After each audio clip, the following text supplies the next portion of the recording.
Number 1, don't run away. And number 2, be honest to yourself. Those 2 things, you should keep them in mind, and then just put time, effort into practice. I think is the key to step-by-step build something up about yourself. I always thought that I was given 100%. I wasn't, but I was only 1% from making that money, from having everything in life that I've ever dreamed of. But it's that 1% that we sleep on.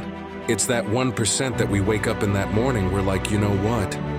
Not today, maybe tomorrow. Well, guess what? That's why it's so easy to be great nowadays, because most are weak.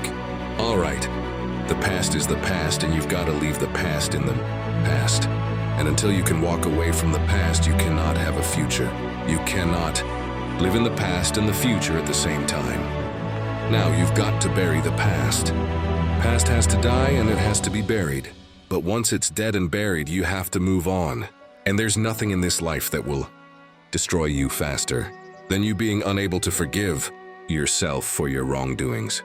Your potential is suffocating you because you refuse to let go of that old version of you that is no longer needed for this iteration of life. And this is why when man accepts death, he will start to live. And eventually, guess what happens? This new version of you that can only get you to a point, because then a newer version needs to come in.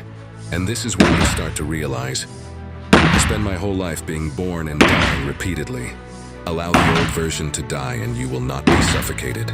My favorite Chinese proverb is, everything must be hard before it can be easy. I think it's amazing what you can endure when you have no choice. Because at the end of the day, life is hard. But believing it should be easy makes it even harder. See, I've come to believe that the secret to success is just not giving up. That life is constantly testing you. That there are going to be days where you don't do the reps. There are going to be weeks where you don't do the reps. There might even be months that you don't do the reps. That's okay. And the reps are the boring, tedious actions that you take every day. And that's how you achieve a goal. What defines your success is not the days where you do it. I actually think it's the days where you come back after you didn't do it. So the day that was really hard at work, or the week that you were really sick and you couldn't do the reps every day. The small, tedious stuff. You couldn't get out for your walk. You couldn't sit down and write. It's the day that you return. That defines success because it means you didn't quit. Like if it is day 37, you have not eaten the way you said you would. You have spent a ridiculous amount of money, even though your goal is to get out of debt, and you see that little note where you wrote down your goal. It's okay. It's still there. It's the days where you come back after you didn't do it. That defines success. How do you build trust with someone? You prove time and time again that when you say you're going to do something, you do it. And what makes you think building trust with yourself is any different? Because if you're the kind of person that fears your future self, the solution is right in front of you. Evidence that when you say you're going to do something, you follow through. It is not complicated. It's just difficult. If you constantly flake on your own expectations, it's no wonder your relationship with you is nothing but uncertainty. But when you can look back on undeniable proof that you are the person you claim to be, counting on yourself is not so difficult. One of the key things in attracting the things we want into our life is to be able to feel as if we have them before we possess them. What we really want in our life are real dreams, our real ambitions, our feelings. They're not things. One of the things that happens when we feel like we possess something, we begin to act in accordance with that feeling. And as a consequence of that action, those things begin to chase you. So it's not some manifestation thing. When we feel a certain way, we act a certain way. And when we don't, we don't. Spend a little bit more time on giving yourself the gift or doing the work. Frankly, of what would it feel like? And beginning to feel as if you possess the goal.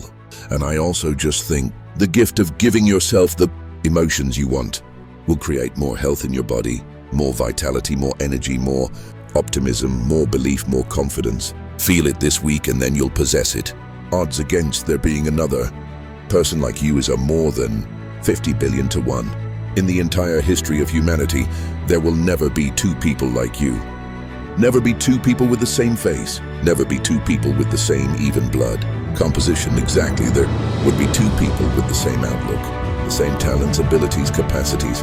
There would be two people just like you, and that every single person are born with the capacity to do something remarkable with their lives. And the starting point of personal greatness is when you usually say to yourself, what wonderful thing am I going to do with my life? Why am I here?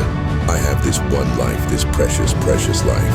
And as you know, this life is not a rehearsal for something else. This is the real one. You say to yourself, what am I going to do with my life? Why am I here? What are my unique talents and abilities? Look back into your life and ask yourself, what is it that you've done in the past that you most enjoyed? What is it that you've done in the past that comes easy to you but which may be difficult to others? What are the things that are indicators that this is where you should be focusing all your talents and abilities? Whatever it is, find it and